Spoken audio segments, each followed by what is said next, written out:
Ladies and gentlemen, we're back, and today I've got some Star Trek Online related voiceover for you.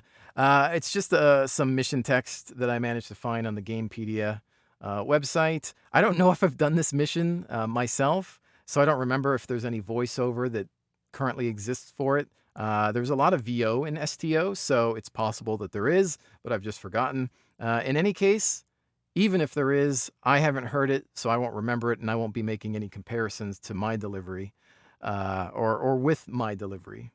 So that being said, I believe this is being provided by a Starfleet intelligence officer, human character, and I'll give it a couple of runs. I think I'm just going to give it a standard, like military guy vibe. We'll see how the first take goes, and maybe I can add some things to it or switch it up a bit. But anyways, as far as names that I might want to figure out how to pronounce, let's see, we've got Ambassador, looks like Bavat. That's how I'll say it. Since there's no, I don't have a director here or somebody to tell me how to pronounce things, or a writer. Lieutenant Van V-A-N and then Z-Y-L, Vanzil. I think I'll just say Vanzil.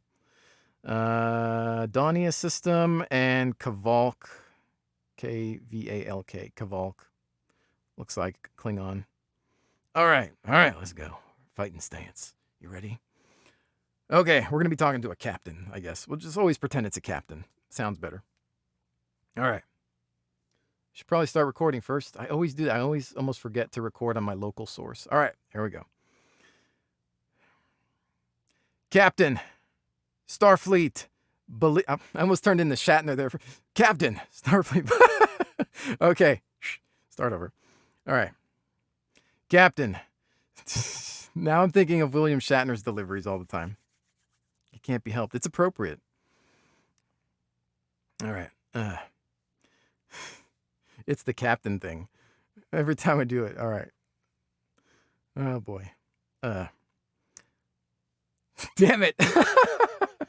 It's the laughing fits. I always call it the laughing fits. Once you get stuck, man, it's hard to get back out. Okay. All right. Keep it together. You can do this.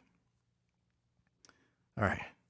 Captain, Starfleet believed that the Klingons were testing their new weapons in the Amaga system.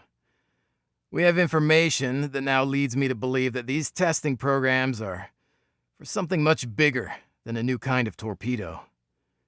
Starfleet intelligence has received a message from someone claiming to serve in Ambassador Bavat's personal force. The source says that the ambassador's research is complete and that he's planning on using some sort of doomsday weapon on Federation worlds.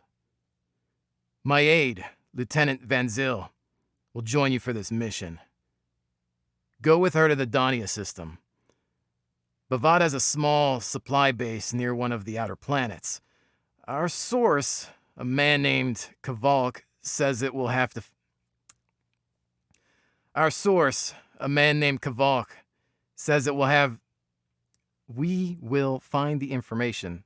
And I'm going to change it to says that we'll find the information. Okay.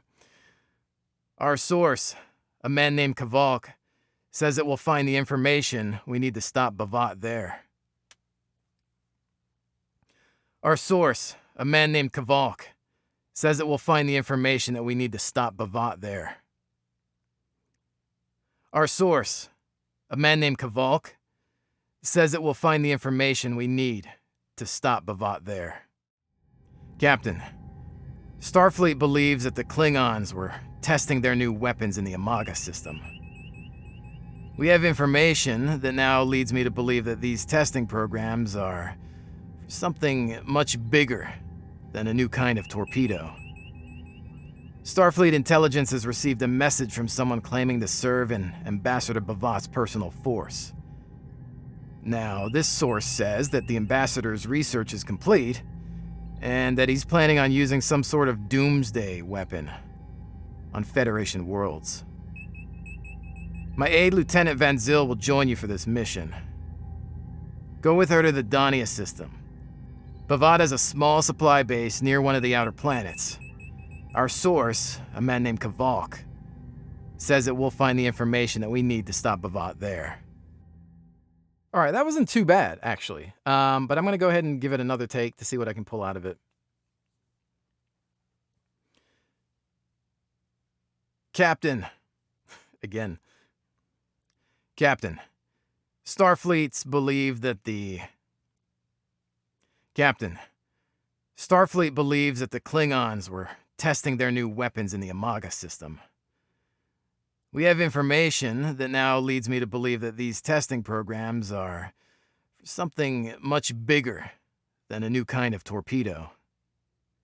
Starfleet intelligence has received a message from someone claiming to serve in Ambassador Bavat's personal force. Now, this source says that the ambassador's research is complete.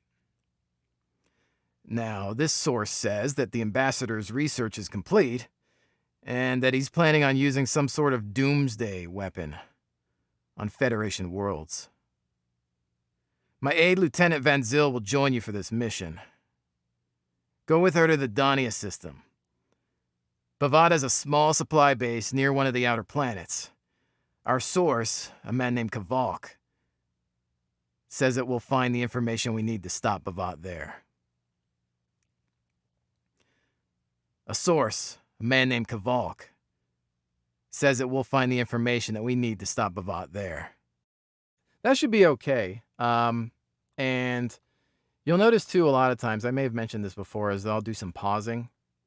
And that's in case I want to edit something else in. So let's say I do a sentence, long pause, and then I do the rest, and I don't like that, but then I do another one after that. I can move them around until I get something that I like.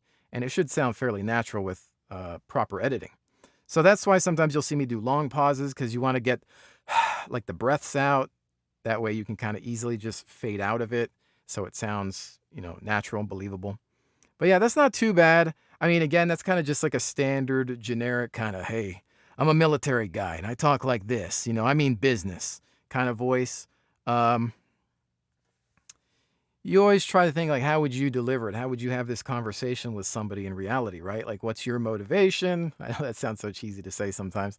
Where are you from? What's your upbringing? What are your thoughts about this in reality? Did you believe that guy had a mission for you? As a gamer, right? Like, we all play these games. You want to believe that these NPCs are real. So I try my best to put myself in their shoes and create something believable. But, I mean, I don't know. I could change the accent or something. But, at that point, I don't know that it's necessary. It's more so, I think, for me in the phase of my career that I'm in, that I just sell the acting, right? Because I think that's the thing that we tend to forget about. Yes, it's great if you can do like 50 different voices, impressions, whatever kind of character you can come up with. That's cool. But ultimately, it's still voice acting, and you don't want to forget about the acting part, right? You want that to, I think, be your foundation. Then, add the acting into the other voices and the impressions or whatever. So that's why I'm still, like, right now trying to focus on my normal voice, which is what you're hearing right now. But yeah, I think that's it. I think that's a pretty good one for today.